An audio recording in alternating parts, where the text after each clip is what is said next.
여러분 안녕하십니까? 쩐데리TV 쩐데리입니다. 구독, 좋아요, 알람 설정까지 부탁드리겠습니다. 현재 미국 10년 채권 수익률이 1.6%대, 종전에 1.7% 정도 수준까지 올라갔다가 조금 이제 쭉 내려오는 움직임을 가져가고 있습니다. 다행이라고 좀 생각이 되고요. 그렇게 되면서 뭐 나스닥이 좀 반등을 하는 움직임을 가져가고 있다라고 보시면 될 것 같습니다. 뭐 여전히 아직까지도 금리에 대한 이슈를 빼놓고서는 이 시장을 논할 수 없다라는 좀 생각이 들고요. 지금 현재 시각 오후 9시 57분입니다. 나스닥 선물 지수가 보시는 것처럼 오늘 계속적으로 좀 상승을 하고 있고요. 11시 반이니까 약 1시간 반 정도 남았습니다. 그 시간대에 과연 우리 시장 내일의 우리 시장을 예측할 수 있는 하나의 바로미터인 미국 S&P 500 그리고 나스닥 다우지수가 어떻게 흐름을 가져가는지 좀 보신다면은 재밌는 내일 시장에 대한 예측을 할 수 있는 움직임을 가져갈 수 있지 않나 뭐 이렇게 좀 생각을 하고 있습니다. 네, 어찌됐건 현재 상황에서는 이렇게 나스닥 100 선물지수가 상승하고 있다라는 좀 기분 좋은 소식을 말씀을 좀 드리고요. 다시 좀 돌아가서 좀 보겠습니다. 지금 보시면 이 차트 아마 아실 겁니다. SK 바이오사이언스 차트입니다. 굉장히 공포가 묻어 있는 차트다. 뭐 이렇게 제가 스스로 자평을 좀 하고 있는데 보시면 이제 18일, 19일 그리고 22일 오늘입니다. 개인들만 순매수를 했죠. 개인들만 순매수를 했고 외국인과 기관이 계속적으로 순매도를 하는 움직임을 가져가고 있습니다. 물론 이틀째에는 기관이 연기금이 한 205억 가까이 순매수를 하고 역시 662억 정도 순매수를 하고는 있습니다만은 여전히 외국인과 기관의 흐름은 순매도로 일관을 좀 하고 있기 때문에 이 SK 바이오사이언스가 상당 부분 좀 긍정적으로 차트의 흐름을 가져가려면 조금은 더 지켜봐야 되겠다 좀 생각이 듭니다.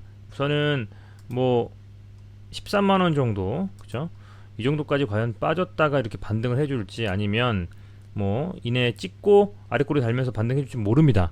그래서 아무래도 SK 바이오사이언스라는 종목을 좀 염두에 두시고 이 종목이 어떻게 움직이는지 좀 보시면서 이 바이오 제약 시장 아울러서 이 오늘 말씀드리고자 하는 SK 케미칼과 디스커버리도 연동해서 좀 생각하실 필요는 있겠다. 뭐 이렇게 좀 생각이 됩니다. 그래서 그런 부분들 말씀을 좀 미리 드리고요.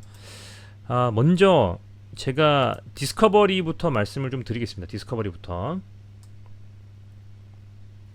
오늘 디스커버리가 1.66% 하락으로 마감을 했습니다. 6만 원이 또 깨졌어요.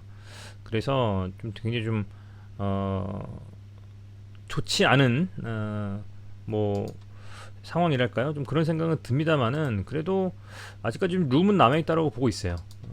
지난번에 빠졌던 이 도지형 음봉으로 상승했었던 한 56,000원 정도까지도 지금 다시 한번 지지라인을 확실히 확고히 하고 나서 반등을 하려는 움직임을 가져가렸는지 모르겠습니다만 어쨌든 조금 더 눌리면서 그 다음 지지라인에서 명확히 좀 잡아주는지를 보고 상승에 대한 가능성을 논할 수 있겠다라 좀 생각이 됩니다. 근데 저는요 솔직히 이 디스커버리는 그렇게 걱정은 안 돼요. 저는 그렇게 걱정은 안 되고 오늘 오히려 큰 금액은 아닙니다만은 개인은 5억 정도 순매도를 했고요. 외국인이 3억, 기관이 2억 정도 순매수를 했습니다. 순매수를 했고 여전히 뭐 이 디스커버리라는 종목의 자회사 많죠. 제가 뭐 매번 말씀드려서 아마 여러분들 다 아시겠습니다만은 케미칼과 바이오사이언스 그리고 플라즈마도 있고 휴비스, SK D&D, SK 가스 이런 종목들이 시장에서 충분히 향후에 지수가 반등하면서 좀 더 집중될 관심을 이목을 집중시킬 만한 종목들이 포진이 되어 있기 때문에 자회사 상장되어 있는 자회사의 변동성만큼 주가가 많이 흔들리진 못하겠죠. 모의사기 때문에 그죠? 그렇겠지만은 그럼에도 불구하고 그 변동성이 크지는 않고 이 정도 수준에서 한 번 더 빠진다면 저는 한 5만 6, 7천 원 정도 라인에서는 한번 이렇게 찍고서 반등이 좀 나와주는 흐름을 가져갈 수 있지 않을까 좀 생각이 됩니다. 다만 아쉬운 것은 이 박스권의 상단을 돌파하러 가는 시도가 저는 개인적으로 이 바이오사이언스 상장일 전으로 좀 나올 거라고 좀 보고 있었고 요런 이 윗꼬리단 양봉도 좀 물량 소화에 이슈가 있는 흐름으로 좀 볼 수 있지 않았냐라고 생각을 좀 하고 있었는데 예상과는 다르게 이렇게 밀려버렸기 때문에 이렇게 된 이상은 확실하게 좀 지지 라인을 확실히 하고 받쳐주는 그 지지 라인이 확인이 되면 그제서야 비로소 좀 반등이 나오지 않을까라고 생각을 하고 있고요. 중장기적으로 봐야 될 것 같습니다. 이제는 이 디스커버리라는 종목을 이 중장기적으로 좀 봐야 될 수밖에 없지 않겠느냐, 좀 이렇게 좀 보고 있고, 아울러서 시장 자체도 지금 조금은 흐름이 좀 뭐랄까요, 아주 나이스한 흐름을 가져가고 있지는 못하지 않습니까? 이 박스권에서 얘도 하단 쪽에 사실은 있거든요, 여러분들. 결국에는 디스커버리와 케미칼 둘 다 코스피 종목이기 때문에 결국에는 이렇게 봅니다. 이 지수, 코스피 지수가 3000포인트를 확실하게 안착해주고 지지가 된다라는 어떤 그 시장의 안도감이 있고 나서야 비로소 반등이 나올 것이고, 그 반등에는 앞서 말씀드린 우리 시장의 뭐 수급이라든지 그런 것뿐만 아니라 미국 시장에서 소위 말하는 유동성 이슈, 인플레이션, 금리 뭐 이런 부분들을 살피면서 가야 될 수밖에는 없기 때문에 그런 이슈들에 대한 충격이 좀 거치고 시장이 다시금 반등에 대한 기대감으로 갈 수 있다라는 그런 개인들의 어떤 안도감 플러스 그런 다양한 앞서 말씀드린 금리에 대한 지표들로 인한 외국인들의 자금 이탈이 멈추고 다시 수급이 들어왔을 때, 그때에 아마 반등이 나올 것이라고 보고 있고, 그때쯤 되어야만 이 디스커버리 같은 경우에도 사실상 우량주에 속한다고 저는 보고 있어요. 좀 반등이 나오면서 흐름을 가져갈 수 있고, 이 상단의 돌파는 사실상의 어떤 이슈가 아무도 모르는, 그렇죠, 주식이라는 게 그렇지 않습니까? 내부 정보를 가지고 있지 않는 이상은 생뚱맞게 갑자기 기사 나오면서 급등을 해버리거든요. 여기를 돌파할 때는 분명 어떤 이슈를 붙여서 들어 올리지 않겠느냐. 그게 어떤 게 나올지는 아무도 모르겠습니다만은 그런 이슈들이 좀 나와주면서 어떤 긍정적인 호재와 함께 돌파하는 흐름을 가져갈 수 있지 않을까, 그런 좀 생각이 되고요. 비중을 많이 실으신 우리 구독자분들 같은 경우에는 이 56,000원 이쪽 라인으로 다시 터치하러 갈까봐 굉장히 불안하실 수도 있을 것 같아요. 그런데 여기서 더 깨지면서 더 막 눌릴 거라고 보이지는 않습니다. 저는 그렇게 그냥 보고 있어요. 바이오사이언스가 보시면 이제 무려 13.51% 빠졌죠. 종가가 빠졌는데 갭으로 빠져서 한 번 더 소위 말하는 적산병 형태로 음봉이 더 나올 수도 있을 것 같아요. 뭐 보여 계신 분들한테는 제가 재뿌리는 얘기를 해드려서 화나실지 모르겠습니다만은 갭으로 밀리면서 이런 식으로 한 번 더 밀릴 수도 있을 거라고 봅니다. 다만 그 밀림 이후에 이렇게 반등이 좀 나와주면서, 잠시만요, 요거를 하나 지워볼까요? 이렇게 살짝 얘가 이렇게 반등이 조금은 뭐 개인적인 소견이지만 나와주면서 아래꼬리 다는 느낌, 좀 그런 식으로 좀 이렇게까지 올라와 주거나, 그죠? 그런다라고 하면 좀 더 긍정적일 수 있겠지만, 얘가 만약에 진짜 음봉으로 내리 꽂아버린다면 조금은 조심스럽게 접근할 필요는 있겠죠. 다만 이제 거래량이 지금 많이 죽었다라는 점, 조금 더 거래량이 죽으면서 음봉을 맞아도 거래량이 완전 죽어버리면 이제 매도 물량보다는 추가적으로 어쨌든 15일 내에 확약 물량, 그죠? 기관에 그런 물량들 어느 정도 빠졌다라고 가정하고 반등이 나온다면 그때 어느 시점에서 좀 지켜볼 필요가 있을 거라고 좀 보고 있고, 굉장히 많이 빠졌음에도 불구하고 그리고 디스커버리는 수혜를 많이 못 본 것처럼 많이 빠지지도 않았다, 이런 생각이 좀 듭니다. 그래서 지금 시점에서 만약에 들고 가실 생각이 있는 분들은, 그죠? 이 디스커버리에 대해서 그렇다고 하면 지금 시점에서 매도는 좀 아닌 것 같아요. 제 생각은 그렇습니다. 그래서 오히려 56,000원 정도가 지지가 되면 조금 반등이 나오면서 6만원대 다시 복구할 수 있는 가능성이 매우 크기 때문에 크다고 저는 보고 있습니다. 그래서 그런 측면에서는 조금 힘드시겠습니다만, 오늘 사실 여러분도 아시겠지만 코스피 지수가 빠졌잖아요.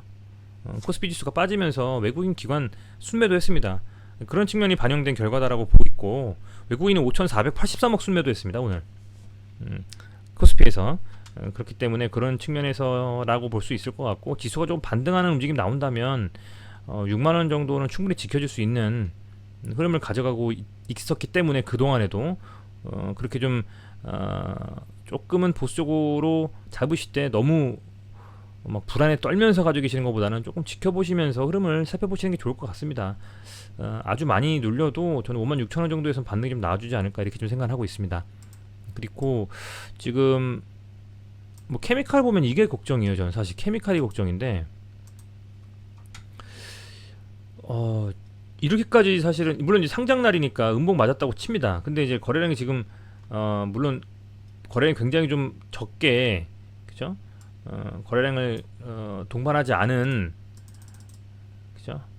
하락으로 빠졌긴 합니다만은 그래도 이게 지금 거의 음봉이 두 개가 엄청 세게 맞았거든요. 이렇게 된다면 결국에는 시나리오가 이렇게 되는 겁니다. 제 생각에는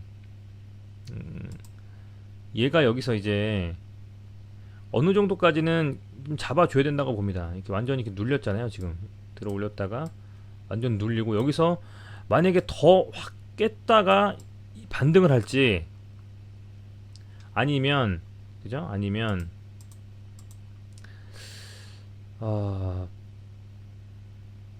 지금 눌렸다가 그죠? 눌렸다가 오히려 장중에 수급이 좀 들어오면서 아래꼬리 달면서 종가 기준으로 뭐 한 27만원 정도 윗구간에서 이렇게 마감을 해주는 그런 캔들로 가면서 뭐 다시 한번 지지 확인해주고 이렇게 반등을 할지 지금 어떻게 될지는 모르겠어요. 근데 너무 지금 이 투심 자체가 바이오사이언스가 완전히 밀려버리면서 투심 자체가 너무 죽어서 바이오사이언스가 최소한 깜짝 반등을 하는 움직임이 나오지 않는다면 지금 자칫 잘못하면은 27만원 라인도 좀 깨면서 눌릴 가능성이 좀 크다고 보고 있거든요. 그리고 보시는 것처럼 이 수급 자체도 뭐 큰 금액이 들어온 건 아니에요. 그렇습니다만은 기관과 외인이 순매수로 지금 들어오질 않고 있고 아무래도 이 외국인과 기관도 설사 들어올 생각을 하고 있다 손 치더라도 이 디스커버리와는 다르게 이제 바이오사이언스와 완전히 그냥 커플링하면서 세게 움직였었잖아요. 주가 자체가 기대감을 사실은 얘가 더 많이 받았었던 종목이거든요. 반등이 나와도 더 나오고 그래서 그렇기 때문에 지금 조금 더 눌렸다가 만약에 바이오사이언스가 제대로 된 반등이 안 나온다면 블린저 밴드의 하단까지도 지금 칠 수 있는 움직임 25만원 정도겠죠? 그 정도까지도 지금 조금은 열어두고 봐야 되지 않냐 보수적으로 이렇게 좀 생각이 좀 됩니다. 그래서 오히려 디스커버리는 사실은 뭐 이 조정 구간의 변동성도 굉장히 좀 폭이 좁았었는데 얘는 상당히 좀 그 상승도 강하겠지만 하락도 강하게 하고 있기 때문에 이 구간대를 잘 지켜내고 이 구간대에서 혹여라도 뭐 신용으로 지금 들고 계신 분들이나 이런 분들이 아니고서는 현재 조금은 그 보수적으로 좀 지켜보셔야 되는 부분들이 있기 때문에 그래서 이제 그런 측면에서는 아무래도 조금 더 빠진다라고 생각을 좀 하고 빠진다라고 좀 생각을 하고 그 빠지는 게 멈추고서 그때의 비중을 조금 더 들어가서 늘려가시던지 그죠? 아니면 제 생각엔 빠져도 25만원 정도 밑으로 빠질 것 같지는 않거든요. 근데 악재가 있지 않는 이상은 바이오사이언스가 빠지는 거 말고 지금 뭐 케미칼에 무슨 악재가 있겠습니까? 그래서 조금은 더 이렇게 빠지고 나서 반등을 하는 움직임을 지켜보면서 오히려 그 반등 시점에 좀 축소하는 게 낫지 않냐 좀 생각이 됩니다. 지금 모든 종목들이 보면요, 제가 영상 셀트리온도 말씀을 드렸었지만 이렇게 그 소위 말하는 22평선을 돌파를 하지 못하고 밀려서 계속 밀리는 종목들이 되게 많아요. 결국에는 뭐 이렇게 종목 자체가 빠졌다가 반등이 나오고 이 22평선 이런 구간대를 캔들로서 돌파하면서 이 돌파를 양봉으로 이렇게 해주는 이런 움직임이 나와줘야지 그때가 진입 시점이라고 좀 보고 있거든요. 지금 모든 종목들이 저는 좀 괜찮게 보고 있는 종목들 중에서 밀리고 있는 종목들은 그때가 지금 진입 타임이라고 보고 있습니다. 아마 여러 가지가 결부돼서 그런 움직임의 흐름을 만들어낼 것 같아요. 오로지 시장도 아니고 오로지 종목도 아닌, 지금 개별 종목들은 또 잘 가는 종목들도 있거든요. 그래서 이제 그런 측면에서 봤을 때 이 케미칼도 지금은 굉장히 최악의 상황으로 치닫고 있다라고 생각하실 수도 있겠습니다만은, 오히려 이때 조금 더 기다렸다가 눌리고 반등하는 움직임 나오고 이 22평선이 그럼 쭉 빠질 거 아니겠습니까? 이렇게. 그럼 그때 이 양봉이 조금씩 나거나 조정 받으면서 뭐 이렇게 흘러가다가 찍고 다시 뭐 눌렸다가 이렇게 돌파하는, 뭐 요런 시점에서 소위 말하는 좀 진입을 생각하는 그런 어떤 좀 생각을 가지고 접근하신다면 좋지 않을까 생각이 들고, 다만 급하게 많은 돈으로 급격하게 지금 매수하셔가지고 빠른 반등으로 빠른 수익을 원하셨던 분들이라면 힘드신 시간이 될 것 같아요. 말씀드린 것처럼 지금 이렇게 라인이 지금 다 왔잖아요, 그죠? 그렇지만 저도 지금 현재 제 계좌가 그렇게 좋진 않거든요. 물린 종목들도 꽤 있고요. 그렇기 때문에 아마 아주 정말 고수분들, 단기로 트레이딩 하시는 고수분들이 아니고서는 꽤 많은 분들이 시장이 밀리면서 그렇게 재밌지 않은 움직임, 재밌지 않은 계좌일 겁니다. 그래서 여러분들 힘 좀 내셨으면 좋겠고, 이러다가도 또 갑자기 급작스럽게 반등하는 게 또 주식 아니겠습니까? 저는 25만원 정도 라인까지는 열려 있다라고 좀 보고 있지만, 그래도 그렇게 그쯤 떨어진다면 이 302평선도 올려서 붙어줄 거기 때문에 좀 지지를 받아주면서 반등의 흐름은 좀 나오지 않을까 생각을 좀 하면서 이 종목에 대해서 그렇게 좀 분석을 해보겠습니다. 네, 어쨌든 뭐 시장이 녹록치 않습니다. 힘드시겠지만 이런 시기를 좀 견뎌야만 우리가 지난번에 이렇게 조정 후에 이 정말 단 과실을 맛봤던 것처럼 요런 한 3개월 정도간의 조정이 이제 거의 끝나간다라고 저는 희망 회로를 돌리고 있습니다. 부디 좀 반등을 좀 해주면서 움직임이 잘 돌아가는 그런 흐름이 않지 않았는가 라고 기대를 해보면서 오늘 영상을 마치도록 하겠습니다. 네, 시청해주셔서 감사드리고요. 여러분들 구독, 좋아요 항상 부탁드리고 오늘도 편안한 저녁 되시기를 바라겠습니다. 고맙습니다.